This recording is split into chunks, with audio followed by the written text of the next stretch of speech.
Kneel before Zod! You can't go! All the plants are gonna die! I'm gonna take a bath. Bad dates. I'll alert the media. Boys, keep off the moors. It's evil! Don't touch it! The name's Pliskin. No wire hanger!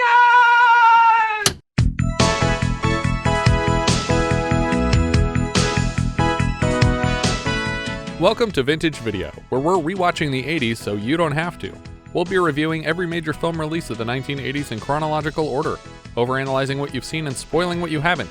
I'm Patrick O'Reilly. I'm Jesse Bayless. And I'm Richard Wells. And today we're discussing Silence of the North, released October 23rd, 1981. It was written by Patricia, Louisianna Knop, based on a book by Olive Frederickson and Ben East, directed by Allan King, not that Allan King, and released by Universal Pictures. Olive Frederickson first published her stories of rugged frontier survival in the serial Outdoor Life, and in 1972 they were compiled into a book entitled Silence of the North. The agent of actress Ellen Burstyn sent her a copy of the book in '74. She spent $250,000 of her own money developing the book into a screenplay and even attached her Exorcist collaborator William Friedkin as director and Waylon Green as screenwriter. The director and writer eventually moved on from the project, and the story was readapted from scratch by Patricia, Louisianna Knop. The project was finally greenlit for production by Universal Pictures with an expected start date of somewhere in 1979. The working title was Comes a Time, after the original song that plays repeatedly throughout the film, but late in the process, the book's title was approved as the new film title. The film initially bombed at the box office, but the success of its original song won the film a number of television broadcast deals, where it spawned something of a cult following. I don't really understand what attracted Universal to I this don't property. either. That's the part that confuses me the most, and I think it's just because of the Exorcist connection, and Ellen Burstyn had a number of successes with them and was in a position to spend $250,000 on something she believed in, and so they were like, maybe this was to get her to do something else. I don't know. Yeah. But it seems like a weird choice, and this would never get made today, for sure. Yeah, I mean, it's just not a super compelling reason to even if it was story. compelling, they don't make these kinds of movies anymore. That's true. If it got made today, it would never be a studio thing, or it would be from an independent arm like a Searchlight or I mean, it's like Focus. I mean, I could say that something like The Revenant is like the modern day version of like, hey, I'm gonna go and do something stupid. Where But The Revenant is a bigger story, and it's that's what I'm saying is like that's the modern day equivalent to this story. Yeah, but it's much more compelling in terms of like the action scenes and stuff like that. Right. Yeah, and even in that story was dramatically changed to make it a more palatable and interesting story. Yeah.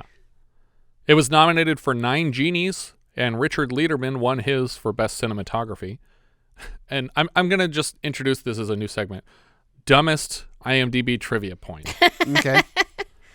Hallowell's Film Guide says that epic silent film director D.W. Griffith would have liked it. He would have liked it had he lived to see this movie. That's a trivia point. What? Okay. Someone put that on IMDb like it was interesting. Someone said a ghost would have liked this movie. I mean, I guess it is trivia. It's very trivial for sure. Fun bit of trivia. I would have liked this movie if it were different. I think Leonardo da Vinci would have been confused by this movie unfurling before him. We start with a title informing us this is a true story and some expositional voiceover. Tomato Creek, Alberta, Canada. The autumn of 1919. Years before, my family had been on the way to the Peace River when they stopped here to rest and decided to stay. After my mother died, my father moved on and left me with my brothers Lee and John. This is a true story, and I'm going to tell it just the way it happened. And I believe her. Because I have no reason not to. We're treated to Lucy J. Dalton's cover of Comes a Time. Comes a time when you're drifting. Comes a time when you settle down. From music and lyrics by Neil Young. There's no competing the Neil Young vocals, so it doesn't quite live up to the original recording, but I don't know why they wouldn't just use the Neil Young version. That seems like it would be the more popular choice to Yeah. choose the original. Come Comes a time when you're drifting. Comes a time when you settle down. The camera descends on a carriage moving down a road with 3 men and a woman. The woman is Olive Frederickson, played by Ellen Burstyn. Obviously, she's not Frederickson. Yeah, I was going to say. What is her last name here? It's like Herriott or the woman is Olive something. Yeah, because her brother's last name. Well, yeah, so it must be Herriott, isn't it? That's not her brother. That's her boyfriend, Arthur. Oh, was that God, I'm so confused. I was already confused by the start of this. Yeah. Only because like they kept using other names. It's like the credits say Olive Frederickson. Yeah. And she so literally it's never... a huge spoiler that it says Olive Frederickson at the beginning of the movie. Yeah, she never goes by that in the movie. Yeah. She never goes by that name. Yeah, her in the beginning of the movie, her name is neither Olive nor Frederickson.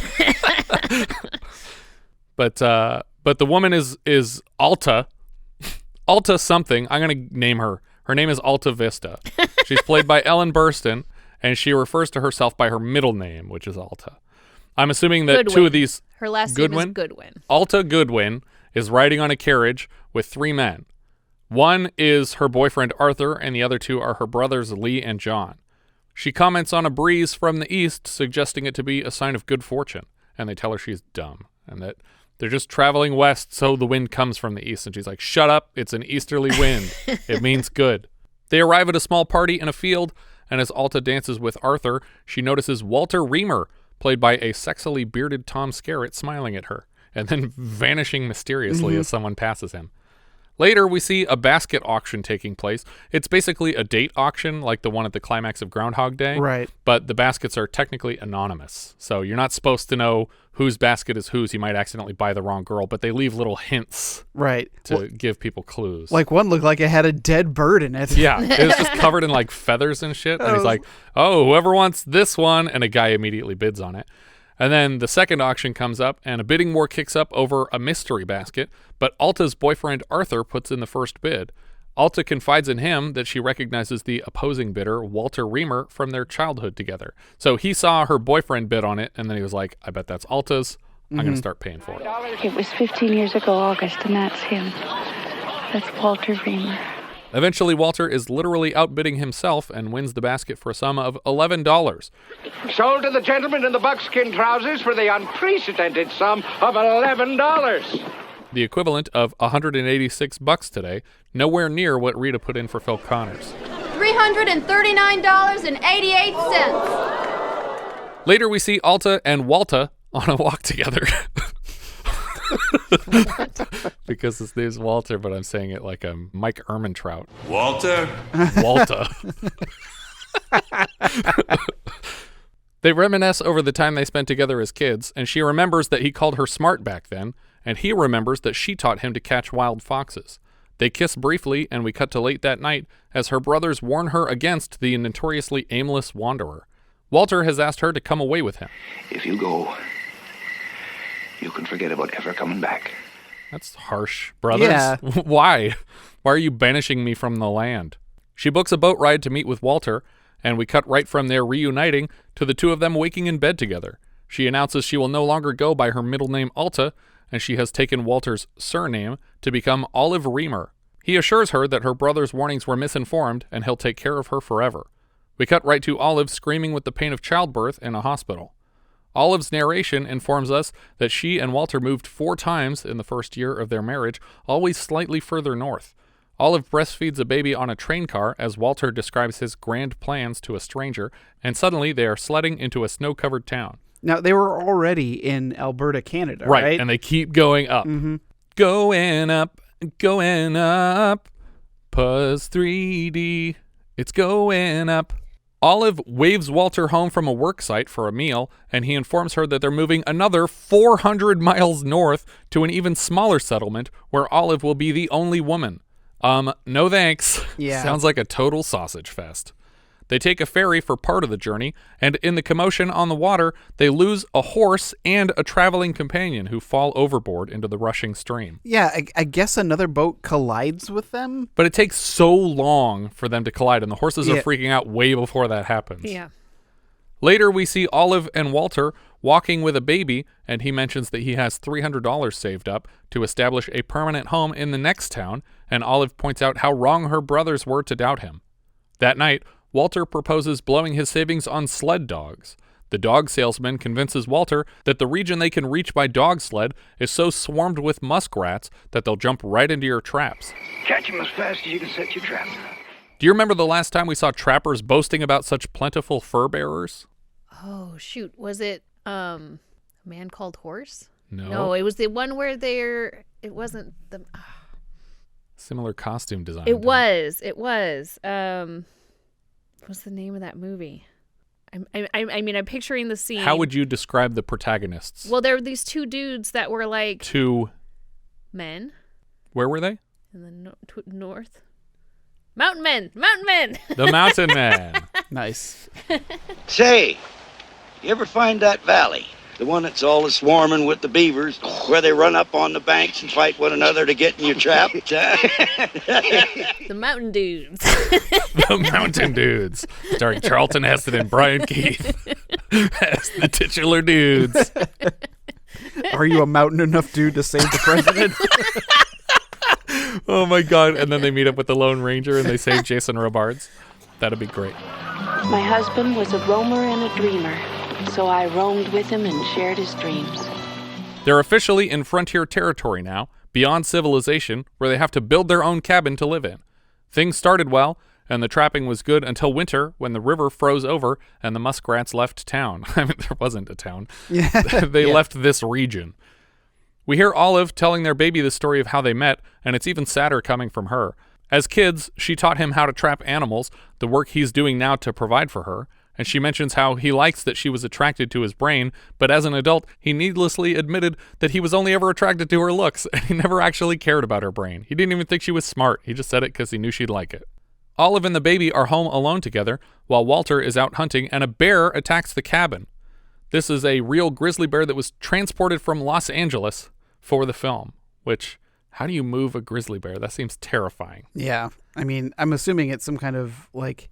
They'd have to fly it. They wouldn't truck it that whole way, right? I mean, I think you might. You would truck it? Yeah.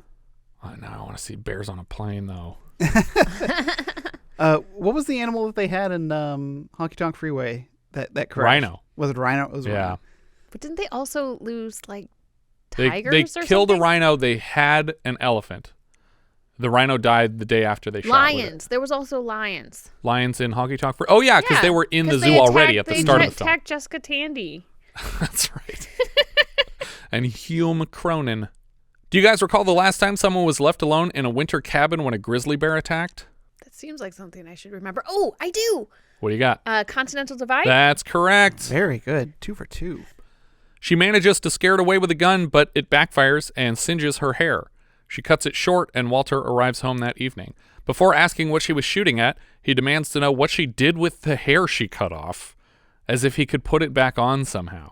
Well, I think he wanted to be able to use it for something. Ritualistic sacrifice. Yeah. I want to make a voodoo doll of you. You're not tortured enough around here. He confesses to her that the traps were empty again today, and she confesses to him that she is pregnant. Suddenly, we hear more gunfire as a stranger barges into the cabin, brandishing his weapon and taking their valuables. He tells them that he's been fending off the wolves in the wilderness and he's starving. He also mentions that he lost a toe to the cold, and when he noticed it in the snow, he thought it was animal droppings at first. Looked down, thought it was a road apple in the snow. Tried to track the varmint that left and thought I'd shoot it and eat it. And found out it was me. You know, the silence of the North is not the problem. It's all this terrifying sounds outside her freaking cabin. Pretty loud. I think I would prefer silence. Bears attacking and creepy dudes that are missing toes approaching. Unacceptable. Even unarmed, Walter chases the man with their gun out into the snow, determined to get it back and other things back. Olive pleads with him to stay, but Walter cannot abide this man taking what his family needs to survive. Olive seems to turn on a dime and walk back to the cabin to comfort her crying child. It looks from her demeanor like she has officially given up on Walter as a partner. Like, she's like, all right, you're blatantly not listening to me. Bye. And she turns around and walks back into the cabin. Walter returns empty-handed later that night and gets to work boarding up the cabin. He worries that Olive has made a mistake coming with him. Your brother's hit the goddamn nail on the head with me. Walter leaves his wife and child alone again and marches out into the wilderness with axes, promising to return with meat. Does he mean the meat of the guy that took their gun? I would assume, yes. He's going to kill that guy and they're going to eat a dude? I mean, I don't know. I didn't really interpret it to mean that they were going to eat that Because guy. when he comes back, he clearly implies that he was looking for that guy. Yeah. And when he left, he said he was going to come back with meat. So that's weird. In the night, their cabin creaks and squeaks as wolves prowl the tree line around them. Animal sounds haunt Olive throughout the night and into the next morning when Walter returns. He brings with him some food to eat, but he never found the man who stole their supplies. They promise each other that they haven't given up, and they're committed to this life of snow and shit and awful. Mm-hmm. Literally every single decision this woman makes throughout the film is the incorrect decision, especially this moment when she doubles down. Yeah. Our supplies ran out. We brewed spruce needles for tea and ate the bark from trees. The dogs, poor things, were starving too. Yeah, you're eating trees. Yeah. It's time to leave. Yeah. That's what the T stands for. Eat Time these to trees leave. And leave. She also this bark is worse than their bite.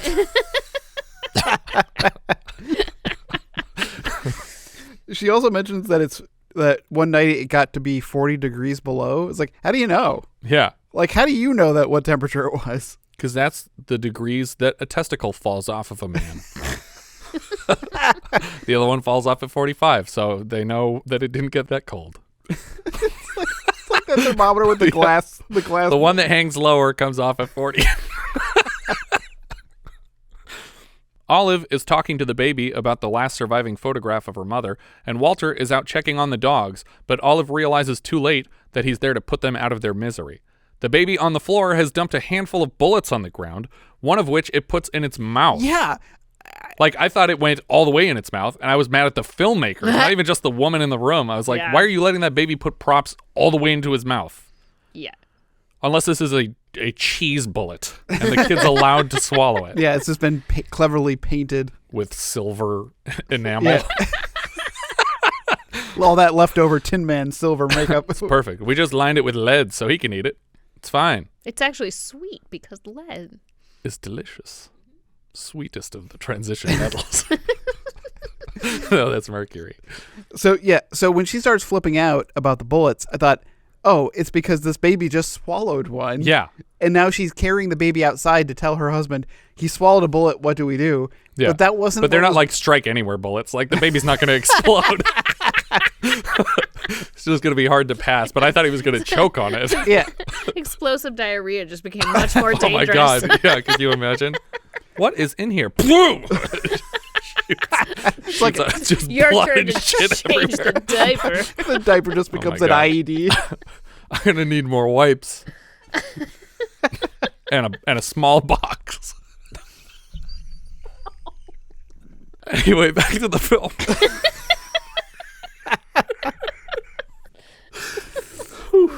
Is that why your name's Olive? Because it's about determination, like, no matter where I am, I'll live? I hope No, not. it's her real name. That doesn't make sense. She races out of the cabin carrying the child to criticize Walter's choice of killing the dogs. While they argue, the home fire gets out of hand because some bullets rolled beside the furnace and start to explode and then set fire to the other bullets, and they're just firing off in the cabin and exploding everywhere. The whole thing is ablaze in seconds, and Walter races in to grab the most important supplies, and the starving family are forced to march through snow in search of shelter somewhere. After what looks like days of walking, they're spotted by a man in a log cabin along their path. That night, Olive wakes from a nightmare in the warm cabin, and Walter comforts her and reassures her that he's done with the North. He feels terrible for what he's put his family through, or so he claims. Yeah. I promise you I'm not going to go back there again. And we got enough pelts to buy a small piece of land. We'll clear it and plant it and settle down. I've been tamed. This is like when I rage quit the podcast behind the scenes and promised Jesse I'm done with it. I won't put you and Richard through this any longer. Cut to. Anyway, this is episode 317, Silence of the North. Olive learns here that her violin and the photograph of her mother were also lost in the fire. He promises to replace them both somehow. No, just the violin. He can't replace the picture of the mom. She's gone. I feel like they're pretty lucky that this guy took them in, considering what they went through with that horrible man, like, you know, basically robbing them. Like, they're lucky this guy didn't just shoot them on sight. Who would let a stranger into their house in this territory? But would they have fed that guy if he came in calmly, though? His toes are falling off. Yeah, but I don't feel Our like... friend's toes are falling off. I feel like there's no sense of who they were because they arrived in a blizzard. Like, they're barely able to see each other flagging each other down. When Olive wakes the next morning, she catches their host watching her sleep. Do you guys recall the last time a woman awoke to a man watching her sleep? Endless love? Maybe man is the wrong word. Boy. Oh, yeah, that was The Pit. Our previous episode, The Pit. The man introduces himself as John Frederickson and admits flat out that he was watching her because he hasn't seen a woman in a while and found her beautiful. She's flattered by these words, and the fact that the film opened with credits for Olive and John Frederickson more than foreshadows where the story is going. She thanks him for saving their lives. Springtime comes, and the ice melts back into a river. Olive, Walter, and the kid wave goodbye to their rescuer from the deck of a steamboat named Slavey, which is the actual name of this steamboat. Yeah. It was towed 350 miles to set, but it's a functional steamboat. I hate to think of what it was being used for when it was a normal operation. How many slaves do you think you could fit on this ship? Is that what? I don't know. Like, that's very, very upsetting implications. Slavey. Because it does all the work. I get it, I guess. Also, the B-roll of the ice river, like, coming to life was amazing. Do you think that was the actual audio of it? Because they're playing the sound, and it's, like, thunderously loud, and I'm sure that's what it sounds I like. believe it. Yeah. Do you remember the last time we saw an ancient functional steamboat in a film? Oh, Heaven's Gate? No, it More was... recently. It was the ones with the old dudes that went to go fight a war with that old boat, right? The War with a Boat. No, it's not that. What is the name of that movie? That's the one that's the folks sequel, right? Sea Dogs? Sea Dog. No, not Sea Wolves. Sea Wolves? Is Sea Wolves. Right? That's the one I'm thinking of? Sea Wolves is the one you're thinking of. It's not the answer I was thinking of. I guess maybe that wasn't a It was more steamboat. recently. Popeye? No, more recently than that. It was a 1981 title. It has 2 stories running side by side in different time periods. Because one is the cast, and then one is the film that they're making together. The French Lieutenant's Woman? Yes. I don't remember a steamship in that at all. There was a steamship that we commented on the yellow steam coming out of the top of it, which was apparently era accurate. Both Walter and Olive take jobs on the boat and cross paths in the kitchen. Walter makes his preliminary effort to lure Olive north again. Now that it's all over, it really wasn't that bad, was it? It was something that you have promised we never have to go through again. I don't know, I promised. I'm going to keep the promise. But I mean, still and all, everything considered, it really wasn't that bad. I mean, if it weren't for the fire. Walter Reamer, we damn near died. Like multiple times. Yeah.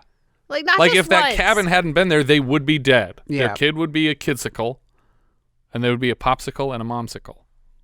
Out in the dining room, an enthusiastic electricity salesman knocks a tray of plates out of Olive's hands and spills soup all over himself. She was also needlessly leaning over him with this precarious bowl of soup, but the film makes it his fault because he's so angry about it.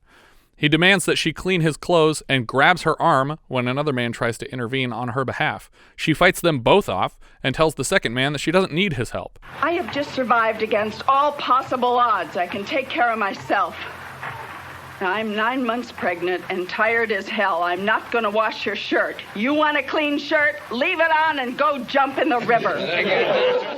And I do like that she's taking charge and she's not even accepting help from anyone, that she's like, fuck off, I can handle these people myself. But she does this exact thing so many times where she's as angry as the people who are hurting her as she is at the people who are just good-hearted and trying to help her. And it's like, no, you should take help sometimes from people. Yeah, well, that's what I was saying. Like, literally every opportunity she has to make a better choice for herself, she chooses not to. Yeah, and they're trying to make it real good reason. Right, and they try to make it like, oh well, she's just, you know, she's independent and she's rugged and she can deal with this stuff, and it's like, yeah, but if you take that too far, then you're Walter, and you're this person who just wants to go kill his whole family in the wilderness because he's a jerk who thinks things will work out and that he's going to force it to work out. Right when they get off the boat, they reach Fort McMurray, where Olive can have her second baby. The doctor informs Walter that she's lost a lot of blood, and he can't make any promises she'll survive.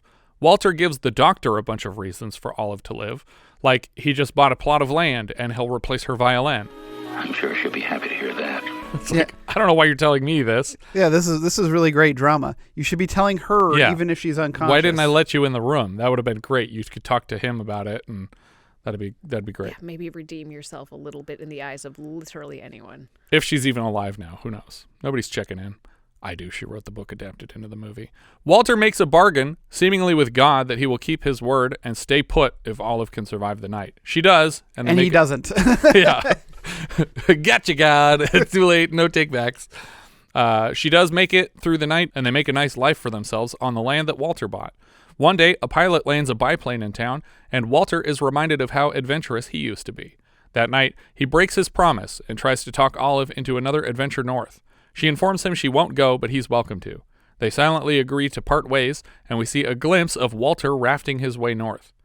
Mr. Frederickson, the man who once saved them from the cold, pops by the home where Olive and the kids decided to stay. She invites him to join them for dinner, and he takes a seat at the table before breaking it to Olive that Walter's thirst for danger has finally drowned him. He offers his home in town to provide for Olive and the kids if it helps, and she passes on the offer. And not just his home. He offered a life. Yeah. Well, and he offered not even like with any strings attached, like you got to marry me. He offered to like stay and help her through the winter. And it's just like, look, I'm going to make sure that you guys, weather this. And he wasn't asking for anything in return. Right. So the answer to that is, yeah, why not? Yeah, because I have 2 kids who I need to keep alive, and this is the best opportunity for all of us right now. He's literally asking for nothing in return right now. Yeah. We cut to her chopping down trees in the woods when she is suddenly chased back to the road by a bear, but she finds a shotgun in her horse trailer and fires at the bear, scaring it away. God damn you, Walter Reamer! God damn you for leaving me! In narration, we learn that when Walter left her, she was pregnant with a 3rd child, and now we cut to that child's birth. She nearly names it Walter Jr., but one of his sisters, Olive, recommends the name Lewis because she doesn't like sharing a name with her mother. Olive tells little Olive that she can change her name whenever she wants.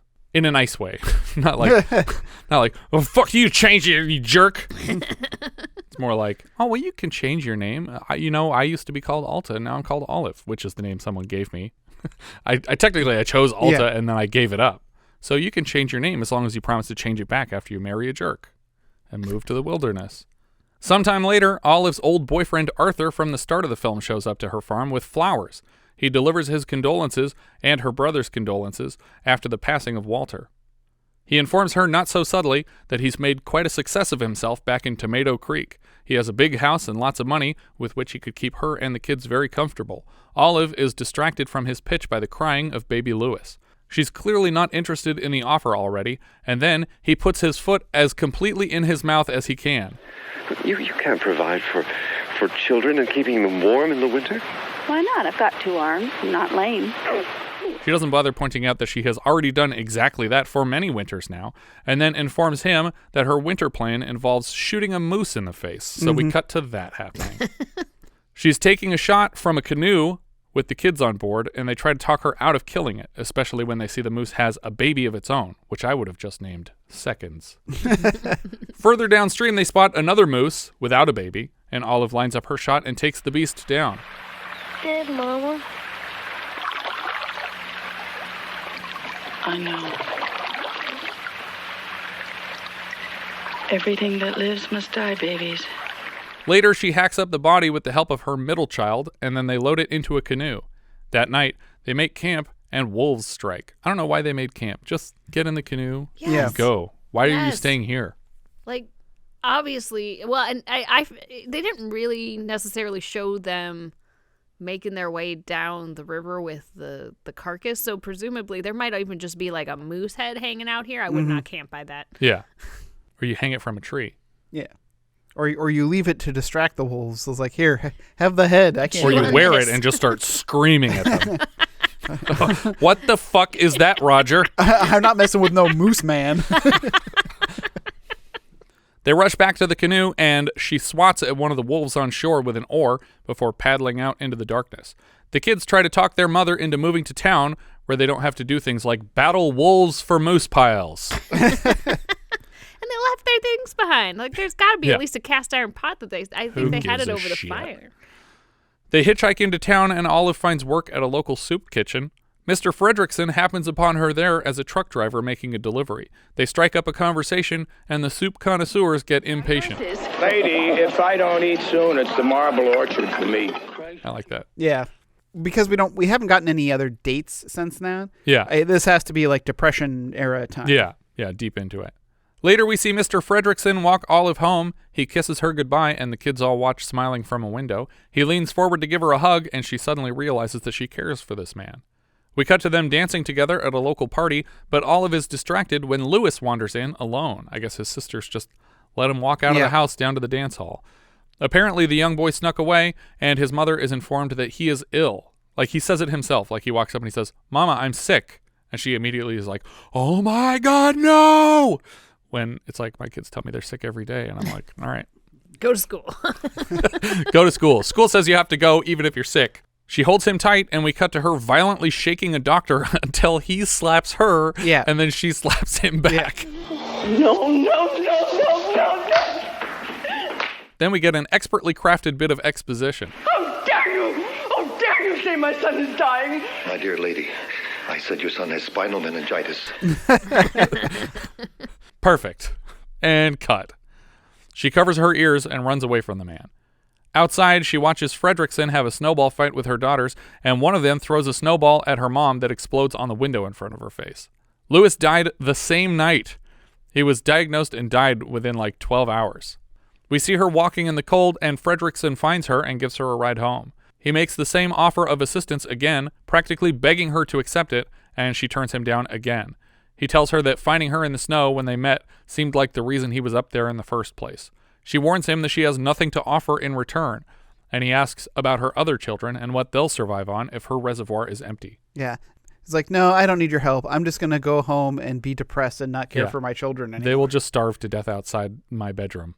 About a month later, Olive still hasn't taken Mr. Frederickson up on his offer. One of her two daughters speaks to her in bed. Olive Jr. tells Olive that Frederickson was seen eating lunch with a woman. She reminds Olive what she said about killing the moose and how everything dies someday. You said every living thing has to die, and that we had to be thankful that we're still alive. It was a real honor knowing Louis for as long as we did. This comment seems to break through her shell, and they hug it out together. It's because her child is so much more emotionally intelligent than she is. But look who she was raised by. Well, I was going to say, she's had to deal with all this bullshit from her mother this whole time. Yeah. Well, and her father. Like, but just... Olive just had a bunch of emotionally unavailable men. There were, her dad who literally just walked away, and her brothers who were like, if you go and date that boy, then you can't talk to us anymore. And then that boy was like, "Hey, let's go die in the snow or you suck." And then he died. Died doing what he loved. Dying. Being an idiot. Dying in the snow. He died doing what he loved, dying. That night, the family go out for dinner and pass a dance hall on the way home. One of the daughters spots Frederickson's lunch date and assumes that Frederickson is inside. Olive urges them all home. They manage to drag her into the party, and she spots Frederickson with his girl mid-dance. So he is. I'm going to tell him we miss him. Don't you dare. I am. Absolutely not. I like that daughter. She's just like, what's the meanest thing to do to my mom right now? Olive gives the couple a good hard look and finally realizes that she loves him. Thank God. I'm jealous. She crosses the dance floor and cuts in on Frederickson's date. Yeah, this is like one of the worst things that she does. It's like, well, I finally realized maybe I love you now that I know that you're seeing somebody else. I didn't care about you until I realized that you weren't a loser and that everyone doesn't hate you. Yeah, literally every choice she makes in this film is wrong. You had so many opportunities to tell this guy yes, and now is when you choose to do it. He tells her he's leaving town for a new job in Peace River, and she mentions that that's where her family was headed when she was a child, before she crossed paths with Walter and their fates were entwined. He tells Olive that he'll miss her, and she feels the same way. And we cut right to Frederickson, Olive, and the girls boarding a plane to Peace River together. At the last second, 3 hitchhikers flag a ride: Buddy Holly, Richie Valens, and the Big Bopper. No, that's not true.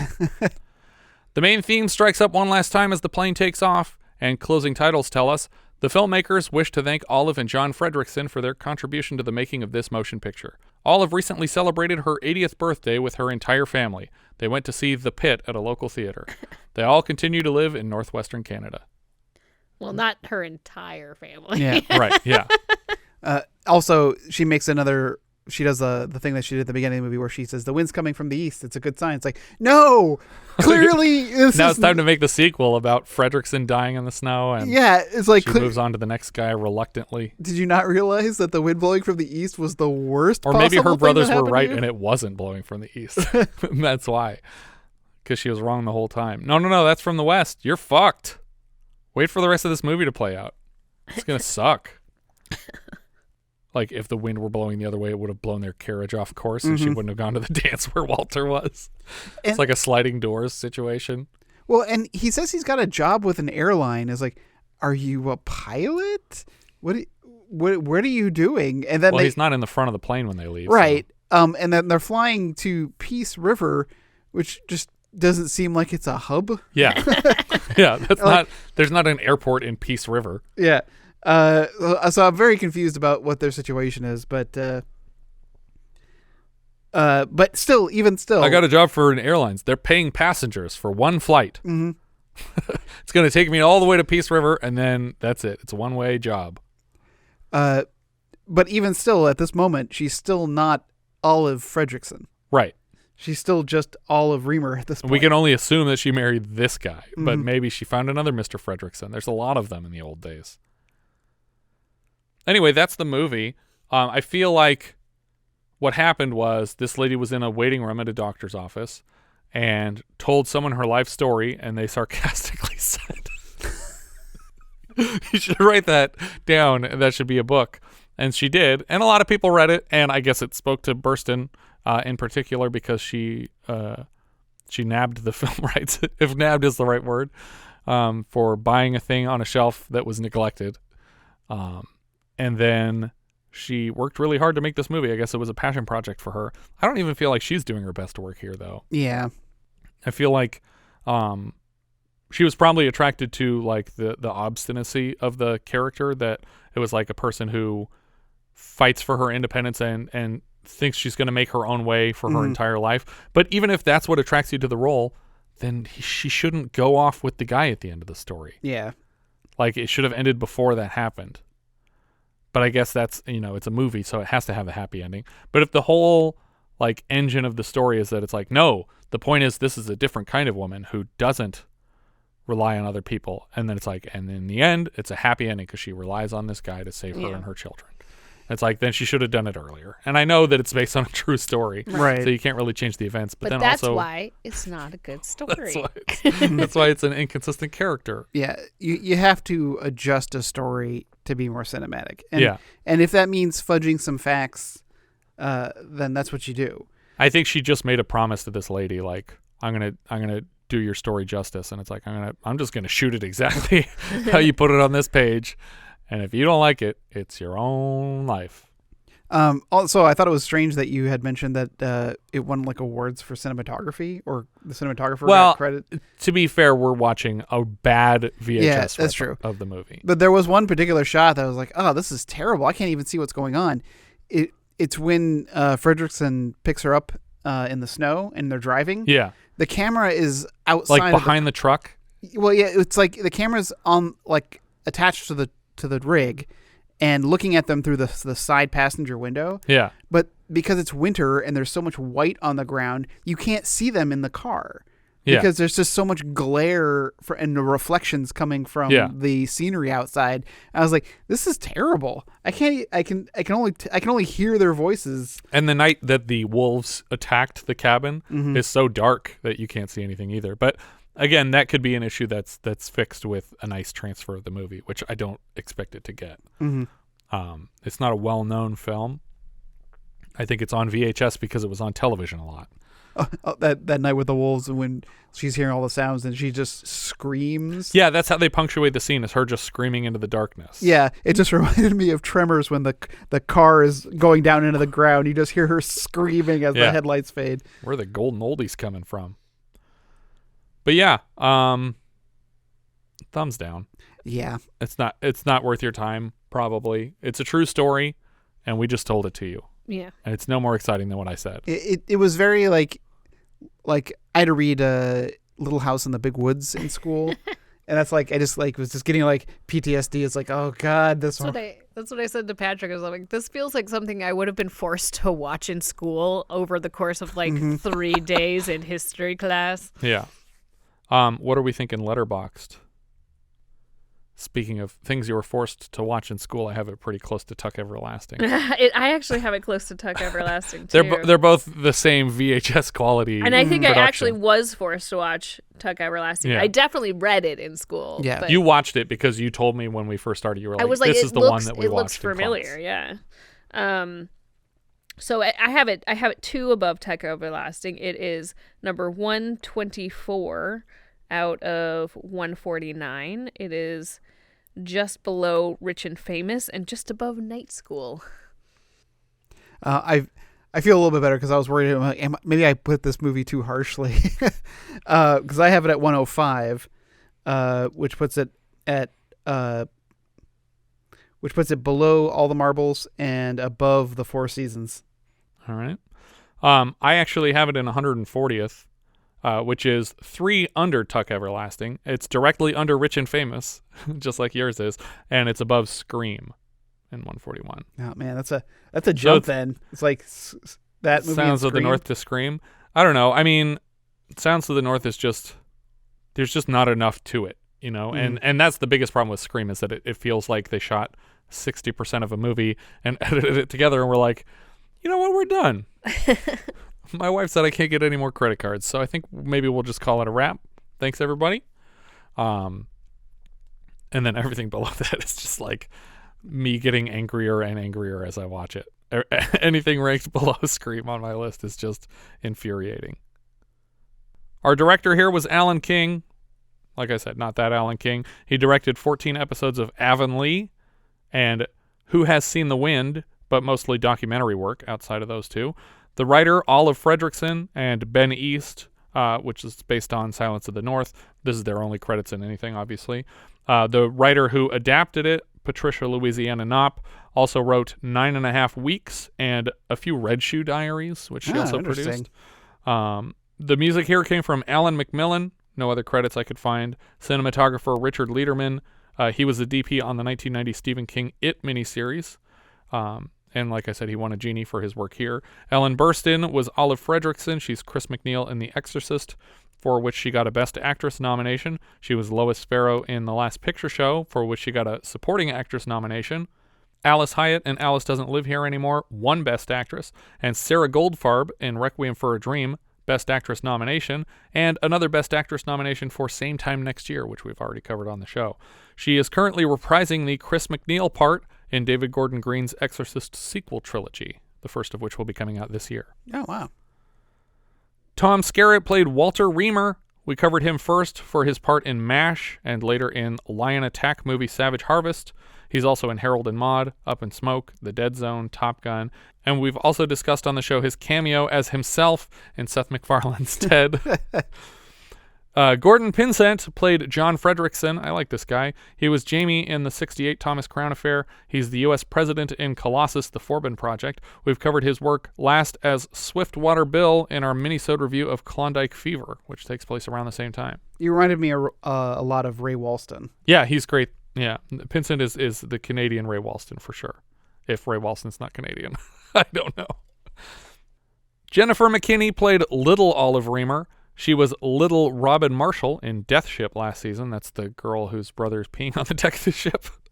I will refer to her as such anytime she comes up, which is never again. These are only 2 films. I have no idea. Maybe. Jeff Banks played Louis Reamer. He was young Axel, the kid who saw his dad murdered in My Bloody Valentine earlier this season. And these are his only 2 credits. So that's a wrap on Jeff Banks, everybody. Colin Fox played Arthur Herriott. We saw him last as a spy in our mini-sode review of Kinji Fukasaku's Virus Day of Resurrection. He shows up in Food of the Gods 2. He voiced King Harkinian in 13 Legend of Zeldas. He's also Nelson in Tommy Boy and Uatu the Watcher in 3 episodes of Silver Surfer, which was an animated series, I think, in the 90s. Yeah.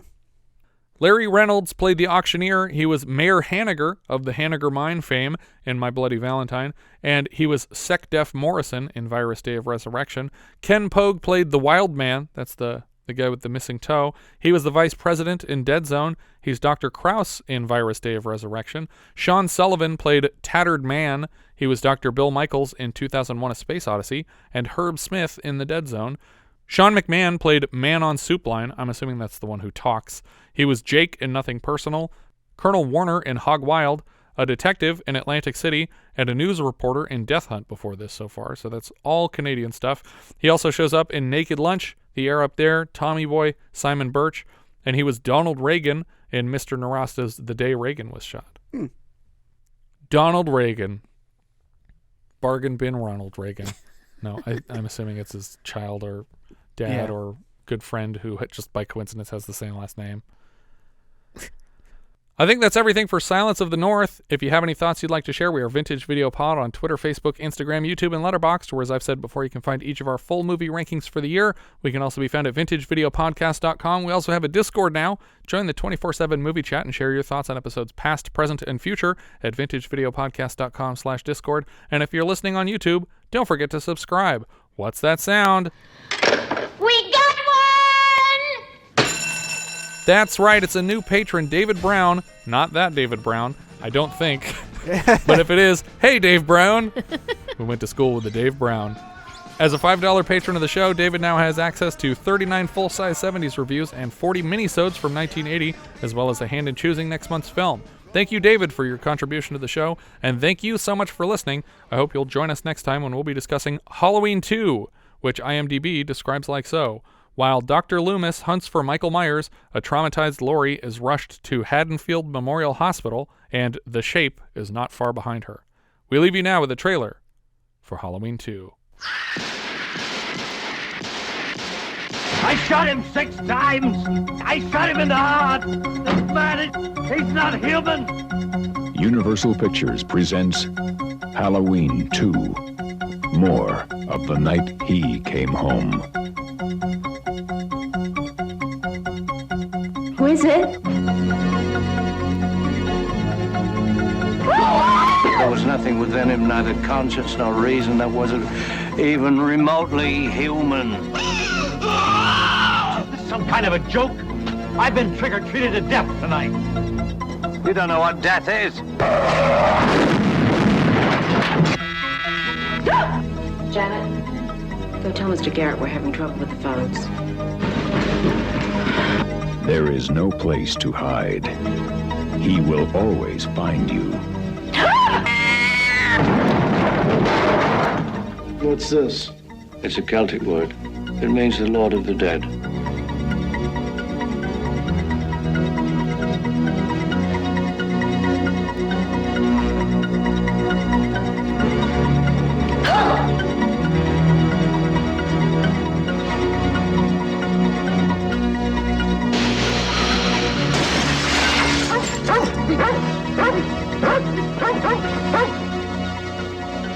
Mr. Garrett?